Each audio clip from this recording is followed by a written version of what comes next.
Good morning and welcome back to the channel. Today you'll find us in Charing, actually, a lovely little village just between Ashford and Maidstone. Quite close to home, actually.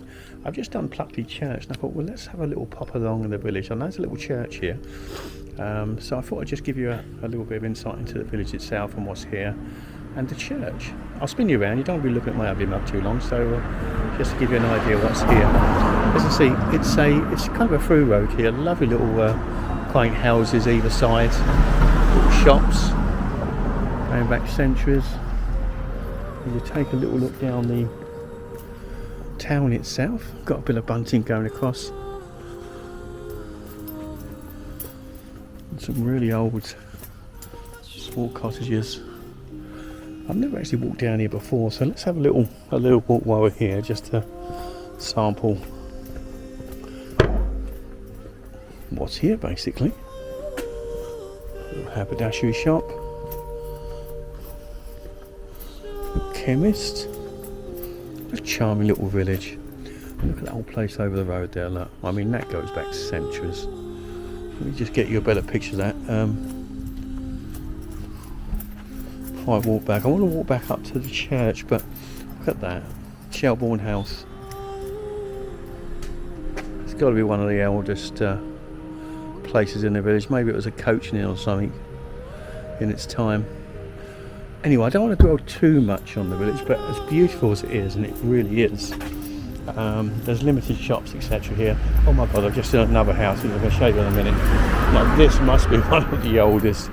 I keep saying that, but take a look at this over here. It's so hicklety-picklety. Look at that. The old English oak in that. That is beautiful. It's all starting to move the house itself. You can see the right hand side of it's actually slipped down into the foundation. Isn't that beautiful? Wow. Anyway, we'll have a little walk up the village itself. Some of the shops are closed actually, more's the pity, but I don't suppose it's too busy. What a delightful place, look at that. Is that Pierce Cottage? Look, beautiful. That one's obviously had a new refurb as well, which is absolutely stunning.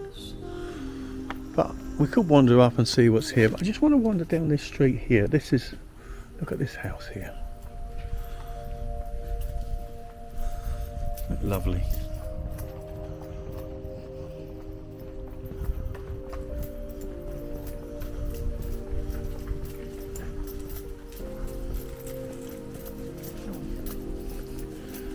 There we go.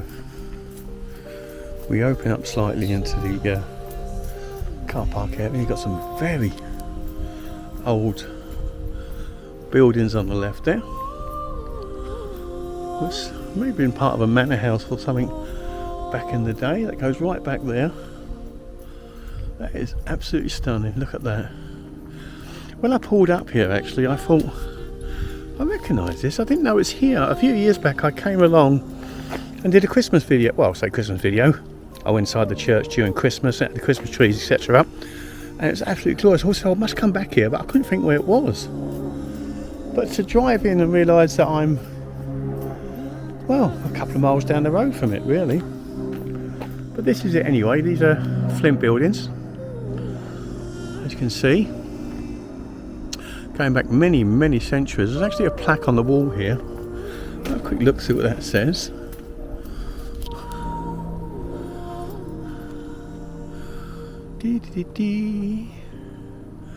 Archbishop's Palace, a manor house visited by Henry VIII. 1507 and Henry VIII in 1520 and 1544. 1545 passed to Henry VIII by Archbishop Cranmer. 1629 sold by Charles I, sorry. So it's got a really, really long history. And obviously the church dates back probably either before that time or before. So that puts it at Henry VIII, one assumes. Oh wow, look at this. Palace Farm.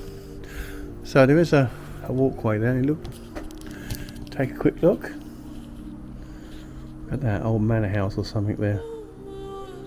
really old, and part of the wall's gone on the left hand side there, as you can see, so not sure that's lived in, but hey, that's beautiful. Anyway, this is the churchyard itself, or the church itself, and it's called St Peter and St Paul in Charing.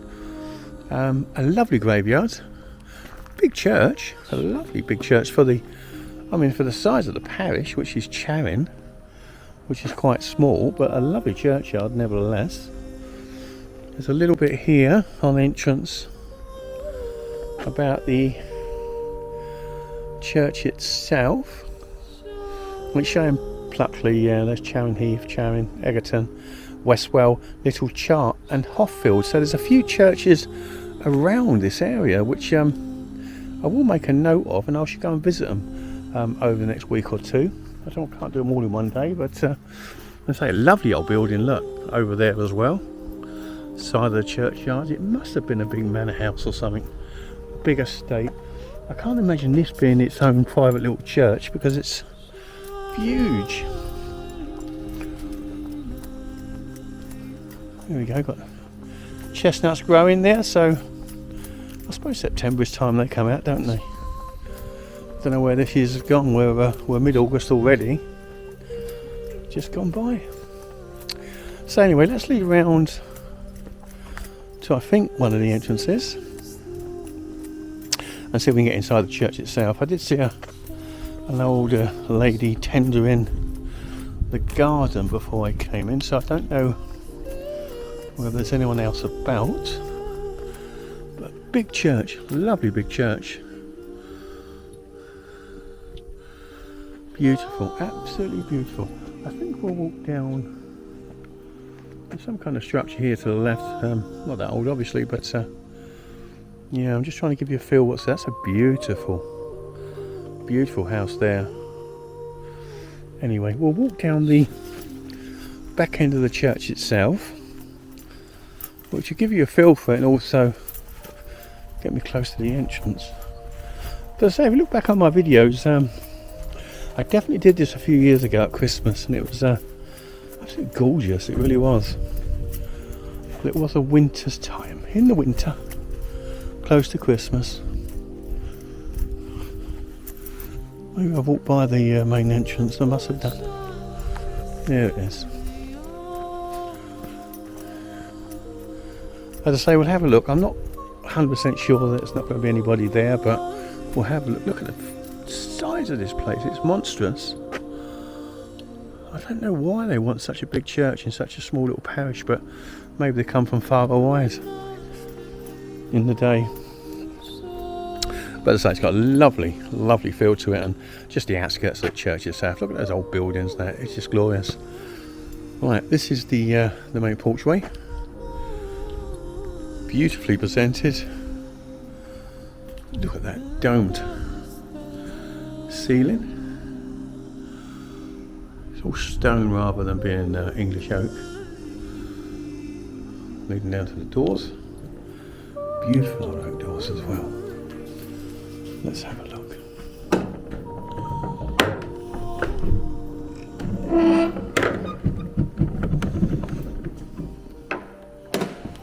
Wow.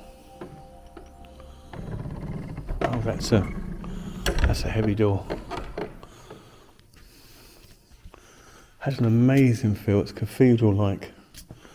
If we go, come around the back. I don't really want to turn lights on. There's an old work in there, which might have been an old clock or something, but that's still there anyway. It's probably up. It was originally up top somewhere. But that's the rear door, maybe. Could be the front door. I don't know. But that leads up to such a large spire. You're actually underneath the main bell tower, and it's got a delightful window up there with loads of beautiful colours, crimsons, blues and greens. It's delightful, but it's so high up. As I say, it feels cathedral-like somehow, but yet very personal. And just looking up at the ceiling, it's absolutely amazing. Those carved finials and the wood's there, it's like an A-frame. The wood's all carved. It's absolutely glorious. I haven't seen anything like it, if I'm honest with you. They've really had attention to detail on the ceiling itself. They all look gorgeous, but this has actually got workings in the wood as well, just to accentuate the beauty of it. But if we look down the aisle itself, just capturing the font in the foreground. Look at that, they're absolutely beautiful. Chandelier hanging down there, you just see, make out. Obviously originally would have been candles, but now electric. As I say, beautiful floor. There's an interment right in the middle of the floor itself there. Pews are beautiful. Whether they're original to the church, I'm not so sure, but it's beautiful. And it reaches, or should I say, it spreads either side before the altar. So that's obviously a cross. I don't know what you call that kind of church that's actually designed in a cross. So it has sections. But anyway, we'll walk over here. Rood screen is absolutely glorious. And it's got impressions at the top there. You've got Jesus Christ on the cross. And you've got two angels either side of the rood screen there with raised wings. And two angels below him on the cross. That is stunning. Again, attention to detail, it's amazing. We'll spin around here quickly. And we've got an interment stone here, but it doesn't say a lot. It says, what does it say? Resurgam, Resurgam. I have no idea, but it's a large stone. There's no other inscriptions other than that, and I don't think there ever was, looking at it. It's not a question of being worn out, just I don't think it was ever there. So maybe someone in the comments could tell me what that means. But anywho, let's have a look. We're halfway down the church, and all I'm noticing here is that big spire there and a massive window in the distance. It's amazing how they actually constructed this all those years ago. It's beautiful. And we pan around to the left here. We've got some beautiful windows. Again, they've got some lovely colorations, and I don't think the camera will show just how beautiful that is. And we'll pan around again, around to the opposite side of the church. No really colorations in that window. There's a small window this side with a few badges or shields in it, which is gorgeous. And again, we've got one of those old pictures. I think my twin brother mentioned in these videos once what they were. I'm not too sure, but it is a coat of arms anyway. I assume it's the King's Arms or something like that. It's definitely royal coat of arms, I think. But if Henry VIII, etc. was here, then obviously that's probably what it is. But anyway, let's follow down the aisle itself. Got a small altar in front, which is quite colourful. Not sure what that was about, but hey ho. We will follow along to the main altar. I just want to branch off to the left now. You can see you've got the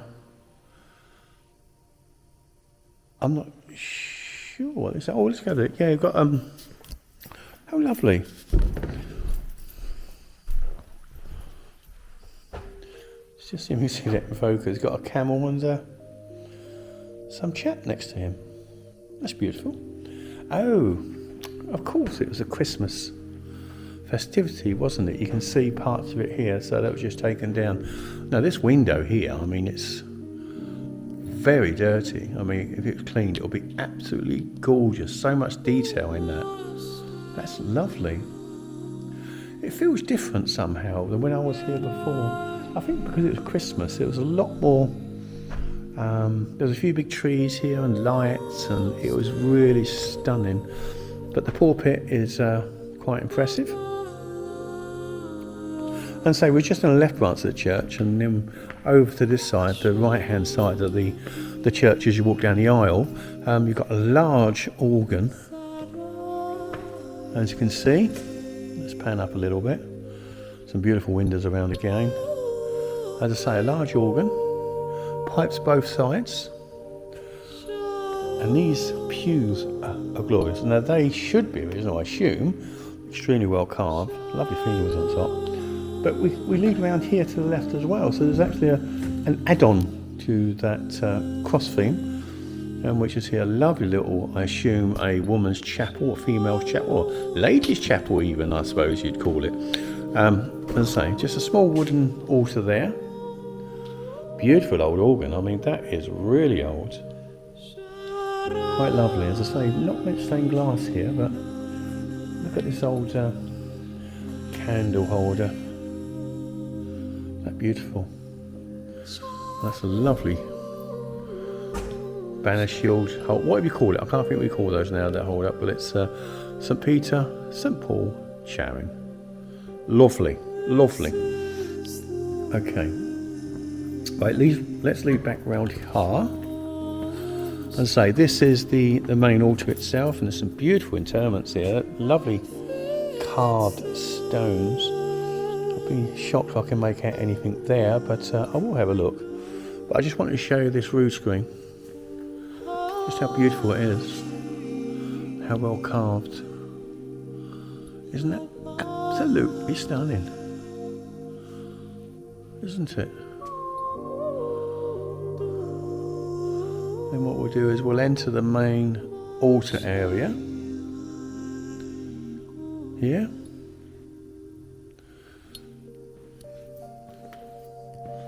And paying attention to the chandelier that's hanging, which is absolutely beautiful. As I say, that's been converted to obviously electric, but it would have been quite a thing in its day. And the ceiling again, it's just, I'll pan up. I don't know if you can make out the carvings that are up there, but it is really gorgeous. Just pan back down. Apologise, that might be my stomach grumbling then. Sorry about that. Again, to the left is a beautiful stained glass window, just a small one but delightful, and that is one of the nicest windows I've ever seen. It's just, well, I don't know what's depicting actually. It's maybe it's using one of them, but the colours are amazing. They're really, really beautiful. I know you can't make that out. I wish you could, but it's absolutely stunning. Look at that. I'm quite taken by the colours on that. It's amazing. Anyway, let's come down to the altar, and then I noticed little. Let's see if I come around. I'm sure it's not going to be a problem me coming around here to the altar itself. But look at this here. Is it beautiful? Fit for a king. Isn't that wonderful? Not sure what that is. If anybody knows, then please let me know. There's definitely some interments here. I can see one there, and it's quite recent, 1883 and 1886. So they have interred people recently here. Yeah, we've got some symbolisms here above the altar. Not sure what that dictates, but it's lovely. I'm sure someone can tell me. I'm just going to pan up quickly to this window. I may have to give up shortly because I've overused my camera, and it's I can see it's on the red stage, so I think we may have to kind of cut it short. But the important thing was I get you around Charing and the church itself, and yeah, I hope you had a feel for that. So I think I might leave it here just purely because of battery reasons, and I think we've covered most of the churchyards, not much there. But again, thank you for joining me. I've really enjoyed looking around these two churches this morning. It's been absolutely beautiful, and I hope and wish you join me again on the next videos. But for today, I will say have a lovely day and goodbye.